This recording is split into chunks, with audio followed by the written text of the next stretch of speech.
నిర్గమకాండము 19వ అధ్యాయము. ఇశ్రాయేలీయులు ఐగుప్తు దేశము నుండి బయలుదేరిన 3వ నెలలో, వారు బయలుదేరిన నాడే 3వ నెల ఆరంభ దినమందే వారు సీనాయి అరణ్యమునకు వచ్చిరి. వారు రెఫీదీము నుండి బయలుదేరి సీనాయి అరణ్యమునకు వచ్చి ఆ అరణ్యమందు దిగిరి. అక్కడ ఆ పర్వతము ఎదుట ఇశ్రాయేలీయులు విడిసిరి. మోషే దేవుని యొద్దకు ఎక్కిపోవగా యెహోవా ఆ పర్వతము నుండి అతని పిలిపించి, నీవు యాకోబు కుటుంబీకులతో ముచ్చటించి ఇశ్రాయేలీయులకు తెలుపవలసినదేమనగా, నేను ఐగుప్తీయులకు ఏమి చేసితినో మిమ్మును గద్ద రెక్కల మీద మోసి నా యొద్దకు మిమ్ము నెట్లు చేర్చుకొంటినో మీరు చూచితిరి. కాగా మీరు నా మాట శ్రద్ధగా విని నా నిబంధనననుసరించి నడిచిన ఎడల మీరు సమస్త దేశ జనులలో నాకు స్వకీయ సంపాద్యమగుదురు. సమస్త భూమియు నాదే గదా. మీరు నాకు యాజక రూపమైన రాజ్యముగాను పరిశుద్ధమైన జనముగాను ఉందురని చెప్పుము. నీవు ఇశ్రాయేలీయులతో పలకవలసిన మాటలు ఇవే అని చెప్పగా, మోషే వచ్చి ప్రజల పెద్దలను పిలిపించి యెహోవా తనకాజ్ఞాపించిన ఆ మాటలన్నీయు వారి ఎదుట తెలియపరచెను. అందుకు ప్రజలందరూ యెహోవా చెప్పినదంతయు చేసెదమని ఏకముగా ఉత్తరమిచ్చిరి. అప్పుడు మోషే తిరిగి వెళ్లి ప్రజల మాటలను యెహోవాకు తెలియచేసెను.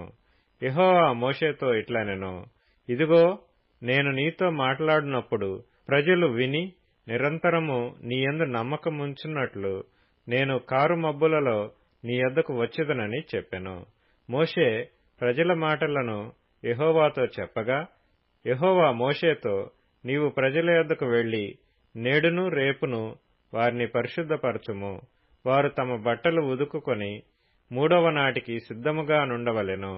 3వ నాడు యెహోవా ప్రజలందరి కన్నుల ఎదుట సీనాయి పర్వతం మీదికి దిగివచ్చును. నీవు చుట్టూ ప్రజలకు మేరను ఏర్పరిచి, మీరు ఈ పర్వతము ఎక్కవద్దు, దాని అంచును ముట్టవద్దు, భద్రము సుమి, ఈ పర్వతము ముట్టు ప్రతివానికి మరణశిక్ష తప్పక విధింపబడవలెను. ఎవడునూ చేతితో దాన్ని ముట్టకూడదు. ముట్టినవాడు రాళ్లతో కొట్టబడవలెను, లేక పొడవబడవలెను. మనుష్యుడుగాని మృగముగాని బ్రతకకూడదు. బూరధ్వని చేయునప్పుడు వారు పర్వతము యొద్దకు రావలెననెను. అప్పుడు మోషే పర్వతం మీద నుండి ప్రజల యొద్దకు దిగి వచ్చి ప్రజలను పరిశుద్ధపరచగా వారు తమ బట్టలను ఉదుకుకొనిరి. అప్పుడతడు 3వ నాటికి సిద్ధముగా నుండుడి, ఏ పురుషుడు స్త్రీని చేరకూడదని చెప్పెను.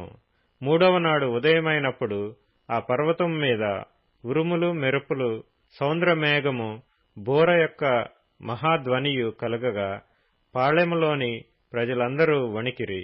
దేవునిని ఎదుర్కొనుటకు మోషే పాళెములో నుండి ప్రజలను అవతలకు రప్పింపగా వారు పర్వతము దిగువను నిలిచిరి. యెహోవా అగ్నితో సీనాయి పర్వతం మీదికి దిగి వచ్చినందున అదంతయు ధూమమయమై యుండెను. దాని ధూమము కొలిమి ధూమము వలె లేచెను. పర్వతమంతయు మిక్కిలి కంపించెను. ఆ బూర ధ్వని అంతకంతకు బిగ్గరగా మ్రోగెను. మోషే మాట్లాడుచుండగా దేవుడు కంఠస్వరము చేత అతనికి ఉత్తరమిచ్చుచుండెను. యెహోవా సీనాయి పర్వతం మీదికి, అనగా ఆ పర్వత శిఖరం మీదికి దిగివచ్చెను. యెహోవా పర్వత శిఖరం మీదికి రమ్మని మోషేను పిలువగా మోషే ఎక్కిపోయెను. అప్పుడు యెహోవా ప్రజలు చూచుటకు యెహోవా యొద్దకు హద్దుమీరి వచ్చి వారిలో అనేకులు నశింపకుండునట్లు నీవు దిగిపోయి వారికి ఖండితముగా ఆజ్ఞాపించుము.